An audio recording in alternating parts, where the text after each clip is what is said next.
Hey all my Edison friends, Mr. Weidenbach here, hoping you have been finding ways to be colorful and creative during this crazy time. Well, anyone who knows me well knows I love puppets. I sure do. I've been studying and playing with puppets for years and years. In fact, my first job out of college was working at a place called the Center for Puppetry Arts in Atlanta, Georgia, where all they do is put on puppet shows and make puppets. So I've always had a passion for puppets. Even when I was a kid, I loved Sesame Street and the Muppets and knew that I was going to do something one day with puppets. Little did I know what I was going to do was make puppets with you. And we're going to do that today. But first, we need to know a little bit about puppets. Did you know that there are 5 kinds of traditional puppets?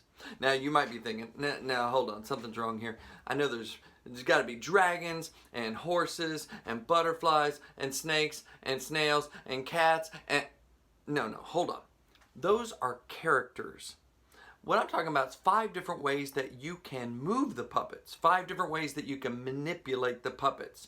For example, if we look at my little friend here, my little bunny friend, hi, good to see you. You could be thinking, how is Mr. Weidenbach making that puppet move? And you might imagine he's using his hand. And you'd be right. That's why Mr. Rabbit here is an example of a hand puppet. But he actually has a secret. I'm done something quite unusual. I actually have a puppet inside of a puppet. What? I know, mind blown, right? This puppet is also on my hand, so it is another kind of hand puppet. Even though they're totally different characters, they're still just one kind of the traditional puppet. Could there be another surprise inside? Let's find out. What? It's a tiny little finger puppet. Hi, everybody. Okay, so you're thinking, oh, I got it. New category, finger puppet, right? I like the way you think. But actually, since the finger is part of the hand, it's still considered a hand puppet. Now, there are 4 other kinds. Remember, there are 5, and the first one was hand puppet. The second one is a body puppet. A body puppet is one, well, similar to a costume. You put your whole body inside of it, and you make something move. You manipulate something. Manipulate's basically a fancy word for making it move or making it come alive. So that's hand, that's body. Let's go to our third category, which is a rod puppet. Now, this little friend of mine right here is an example of a rod puppet. This kitty cat, I can make its head move back and forth and look around. In fact, I can make it act pretty creepy. What is happening? What? Ah! Okay, so the secret is not that my hand's up inside, but there's actually a stick right here, what we call a rod in puppetry. And as I turn the rod, I can make the kitty cat's head move. I can also do something surprising. I can make it go, whoa! I made his head fall off. Whoa! And that is an example of a pretty cool rod puppet. I made him for a Halloween celebration a few years ago. Moving on, marionettes is the next kind that we're going to talk about. Marionette is a fancy word for a string puppet. Have you ever seen a puppet with strings that come down from a controller? That's a marionette in our 4th category. So let's see if we can remember. There was hand puppet, which included finger puppets. And then we talked about body puppets. You put your whole body inside those, right? And then we talked about, oh yeah, the cat. That's a rod puppet. And then we talked about one with strings. That's a marionette. And so there must be one more kind of puppet. Ah, yes, the shadow puppet. Now, looking at this puppet right here, it probably looks pretty strange. It looks like it's made out of a cereal box, which it was. Cheerios. I love my Cheerios. It was made out of a Cheerios box, and it's got tape on it. It looks like I cut some weird shapes out of it. There might be some colorful plastic right there. Well, it makes a little more sense when I flip it over to this side. You might start seeing that it's actually a shark. Now, for a shadow puppet to really look its best, we have to put it behind a screen with a light. Let's do that now.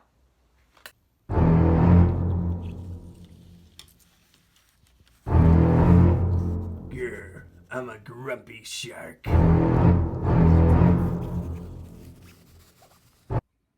Okay, to build a shadow puppet, we're gonna need a few things. First thing we need to have is this chipboard. Now, chipboard's different than cardboard. We all know what cardboard is. Packages come in cardboards made of several layers of paper. Comes with these little holes, which are called flutes. Altogether, those flutes are called corrugation. Cardboard's awesome. It's really strong, but it's hard to cut. So, no cardboard today. We're going to use chipboard, and chipboard is the kind of thinner material used in cereal boxes and other kinds of food packages. So, find an empty box. We're going to need it. Excuse me, Mr. Shark. We're going to need some other things too. We're going to need some scissors. Now, I know that you probably like to find the biggest pair of scissors you can because big scissors make us feel grown up. But actually, I find smaller scissors easier to use because you can cut smaller things with smaller scissors. So we'll put that there.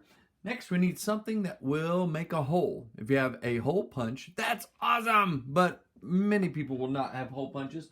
So we need something that's a little bit pokey. This plastic is a little pokey. This metal tool called an awl is a little bit pokey. And I'm going to show you how to use those safely in just a bit. Now again, we don't need all of these things. We need one thing that will make a hole, scissors, and chipboard. Moving on, we need something that will be a rod. Now, a rod is a fancy name for a stick. So you can use sticks that you find outside. You could use straws. You could use what are called dowels. And you can use even chopsticks. So if you had a Japanese or Chinese meal recently and got some chopsticks, could use those. So again, you don't need all of these. You just need 2 of any kind. Now, I used a clothes hanger and I cut on each end to create a metal rod for mine. So that's another option as well. You're going to need some sort of glue and some sort of tape. It doesn't really matter what variety you have. We also need something to put our pieces together. This is called a brad. Maybe you have a brad around. A brad is a very useful little tool that you can fold and open up like this. If you have one, great. If you don't have one, no worries, because I've got some other options for you. You can use a bit of wire instead. You could use a twisty tie, which would use to close up some bread. You can use a pipe cleaner, or what's called a Chanel stem. That would work instead of that brad. You can even use a bit of thin string, like you might use with a kite. So we need one of these options. If you don't have a brad, any of these others will do. Next, find an old envelope that came in the mail that has these little plastic windows in it. We're going to use this plastic here. So see if you can find, excuse me, Mr. Scissors, one of these envelopes. And then lastly, if you can find a colorful permanent marker, we're going to use that too. Now, it has to be a permanent marker to work, so not a Crayola marker, but something more like a Sharpie in some sort of color. That would be great. So see if you can find these materials. This might be a good time for you to pause the video so that you can look at these items and go and see if you can find them. And then we'll check back in just a minute and get started. Hey again. I hope you were able to find all that stuff. If you didn't, well, you're a creative person and I bet you'll figure out a workaround so that you can still make a shadow puppet with me. Now, my shark ended up being pretty cool, but there's a lot of other cool things than sharks. So, what I've been working on are some sketches, some different ideas. We're both creative people and we can come up with lots and lots of different options. For example, I drew a ballerina and a dinosaur and a hot air balloon and a bird and a, I don't know, crocodile maybe? I don't know. There's another shark, but then I thought, no, I don't need another shark. Then I came up with this happy little guy, my little crabby friend, and I thought, yeah, that'd be a good friend for my shark. Because remember, if you're putting on a puppet show, having 2 characters that can work together, play together, have a conversation, and make an adventure, Now that sounds a lot more fun, right? And I think a shark and a crab could be great puppet friends. So I'm going to draw a crab. Check it out. Let's take a closer look at this crab that I'm going to create. It's really two parts. There's going to be the body of the crab that includes the center portion, the eyes, the smaller claw, and then the legs. But do you notice that this larger claw on this side has its own rod? This is going to be the moving part. By moving this rod, this claw will go up and down. So I'm going to have to draw and then cut out this as a separate piece. Because if it is attached to the body, well, it won't be able to move, right? So let's keep that in mind as we start our drawing. Remember, we're using chipboard. So I've opened up this box to give myself plenty of room to work. And I'm going to start, well, kind of a football shape for this crab. Now remember, you don't have to make a crab. Maybe you're not into crabs. That's cool. You can make it whatever you want. I hope at the end of all this, we're going to have things like princesses and dragons and spaceships and mutant frogs with one eyes and horns and other really cool things. Now I got kind of a football shape here. Now you might be thinking to yourself, Mr. Weidenbach, why is that so sloppy? Well, I'm going back over and over it until I get just the look of it I want. Now, all these extra pencil marks don't really matter because when we create a shadow, you won't see those through the shadow. So I think I'm going to put some eyes up here. Again, I'm not worried about making it absolutely perfect. One eye is a little higher than the other. That's okay. Crabs look all kinds of ways, I'd bet. Now, one of the arms, of course, is going to be attached. So I'm going to put that over here, and I'm going to put a smaller claw over here. Let's see, something like that, perhaps? Oh, sure. And then let's see, I think some legs might be fun. All right, how about 4? I would think 4 would probably be enough. Maybe you'll be more thorough than me, and you'll actually do some research and find out how many legs there's supposed to be. Now, this looks about right. This will give me a spot in the middle to put a big smile of some sort and to attach my rods. But of course, we're missing something important, and that is that other claw. This is going to be drawn and cut as a separate piece.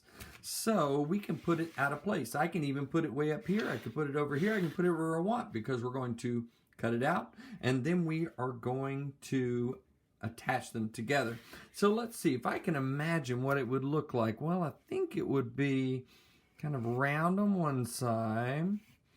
This will be where it attaches to the body and then it comes down. Again, I'm not worried about it being sloppy at this point. And then I think I'm going to put a bigger claw, something like that, over on this side.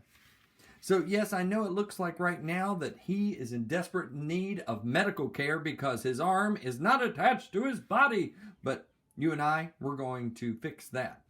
So at this point, I'm going to get my scissors out and I'm going to cut out these parts as carefully as I possibly can. Wish me luck.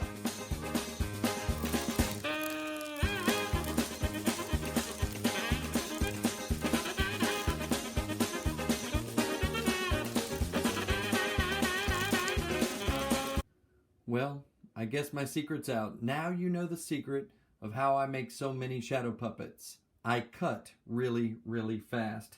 Okay, so we have our parts that are ready to be put together. Now, the easiest way is to punch a hole on each one with a hole puncher. But as I said, many of us do not have a hole puncher handy, so we've got to find some other alternative. Something a little bit pokey. Even a sharpened pencil could work, but we've got to be especially careful. Now, if I want to poke a hole through this, is it going to work if I push it against this table? Really? No, and probably a bad idea for the table. Should I take it and use my hand like this? No way! That would hurt. That's a horrible idea. Don't do that. What we're going to do is we're going to do something clever. We're going to take a cardboard box. We're going to put it on our cardboard box. And then we are going to drive that down to make our hole. Now, no one got hurt. It made a hole in the box, so I guess the box got a little bit hurt, but that's okay. I hope you picked a not important box. So that makes a hole through one piece, but of course we need a hole in both pieces. So I'm going to get this one, and I'm thinking about where this is going to attach. Now I don't want to put the hole right on the edge because we know that that's probably going to tear that little bit of cardboard. So I'm going to move it over to about here, and I'm going to make a hole safely, and now we can join these two together. Of course, the easiest way to join those two together is to take something called a brad and put that brad through those holes. But I would guess that you might not have a brad around. Only us crazy art teachers keep things like that. So I gave you a few options before. You can use something like a piece of wire to go through it. You could use a piece of string and make a knot on each side. I'm going to use a twisty tie. The kind of twisty tie that you might see if you buy some bread. Helps you close up the package, right? So I am going to put it through, so now it makes it so it can move. But I don't want it to fall off, so I'm going to curve this around. And I'm going to make a bit of a loop, spinning round and round and round, and round and round and round and round, knotting it up until I've got a nice swirly loop. Now I'm going to do the same thing on the other side, my Cheerios side. I do love my Cheerios. Spinning it around and round and round in a spiral, making a bit of a knot. It does not have to be perfect. It does not have to be a perfect knot. I made a joke. And then those two pieces will stay together, just like that. Now, please be very safe when making those holes. If you have any questions, ask a grown-up. I bet they would be especially helpful. Now, for the eyes, I could use the same trick, but since I do have a hole punch right here, I'm going to go ahead and just use it. And I'm going to make a hole on this eye. It didn't quite punch through. Let's try that again. There we go, and there we go. Well, my hole puncher is not very good. Maybe I should have used that pokey tool instead. Okay, so I've got some holes. I've got my pieces all attached together, and now it's time to think about making it a bit more colorful. You know me, I like to be colorful and creative, so I'm going to grab that envelope. Remember that plastic? I'm going to take some of that plastic, and I'm going to be putting it behind this mouth. I'd like to give that mouth a little bit of color. So I'm going to cut out this piece of plastic right here, and we are going to attach it behind the mouth. A little bit larger than I need, but that's a good thing, because when I attach it, I need to have enough room to put glue around the hole, but still be attached to the plastic. But before I put that plastic in, I do want to give it a bit of color. Now, what color would a crab's mouth be? Well, we're going to be a little silly with it. Blue? No, I don't think so. Orange? Yes, I think orange is it. Some of you know that orange is my very favorite color. So I'm going to give that a bit of orange Sharpie. Now, if you do this with a regular Crayola type school marker, it would come off on your fingers. This is still going to come off on my fingers just a little bit. But if I give it just a minute, maybe even blow on it a little bit, it's going to get on my fingers a little bit less. Now you can see that this orange could cover up that mouth, and all I've got to do is get a little bit of glue. What kind of glue you use is up to you. Most glues will work just fine for this because that plastic is so lightweight. I'm going to put a little bit of glue right along here, around the mouth. And then I'm going to put it, making sure that orange is in the hole. Notice I'm attaching it on the side of the puppet that has the Cheerios on it. I'm going to kind of have a messy side of my puppet, and then I'm going to have a cleaner side with an orange mouth. Hey, that's cool. All right, we're getting close now. Now we just need to attach some rods. Now I know I'm going to attach them to that Cheerios side. So let's look at the rod. Now, like I said, I used some metal that came from a clothes hanger, but you can use any type thing. How about we use this chopstick? Now, the way that we put the tape on the chopstick is a little bit specific, though you can use any kind of tape. I'm using a masking tape, and I want you to get 2 pieces. You're going to get 2 pieces that are about as big as your shortest finger. Maybe as big as a Band-Aid. So let's get 2 of those. I got one ready to go and one that I'm using now. The way you make the rod attachment is you put the tape at the end of your stick where a lot of the tape is not on the stick directly. Then we loop that over just like this. You know you're right if you have a hole above your stick so that when I squish this tape together like this, it has a flap at the top that doesn't have stick in it. That flap is important. Now we're going to take that other one that is Band-Aid size. We're going to attach it to make what looks like a capital T. And that one that we put on the flap just like that. Now I can attach that to my puppet just like this. Now you're thinking to yourself, that's a lot of trouble just to stick a rod onto a puppet, Mr. Weidenbach. Well, what makes this special is, of course, I can move the puppet like this, but this also allows the stick to look. It's attached, and it also can move up and down so you don't have to be directly under the puppet. So I've got one rod here, and I'm going to do the same thing to attach another rod onto this moving part right over here. Now that you've made your puppet, it's time for the best part, making it come alive. You'll need to construct some sort of simple screen.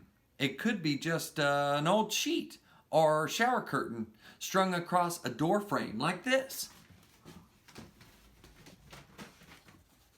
Hello, everybody. Or you can use the inside of a lampshade. Hi, everybody. You can even use the curtains on your windows. I sure am crabby having to stay inside all the time. And if you want to be extra fancy, you can make a shadow puppet stage using a cardboard box and a bit of tissue paper. You look delicious. Oh, no. Okay, now it's up to you. I want you to make some shadow puppets. I want to see dinosaurs and mermaids and dragons and, well, whatever you want to come up with. And then I want you to take a picture of your project and send it to me. Email it to me at weidenbachc@myips.org. I'll spell that for you. weidenbachc@myips.org. I need your artwork because I'm just as bored as you are, and I need something fun and colorful to fill my day. So please send me that email. If you email me, you can bet I will email you back. Thanks, everyone. I can't wait to see those cool shadow puppets. Stay safe. Have fun. I sure do miss you. I hope we're back together again soon. Bye, Edison friends.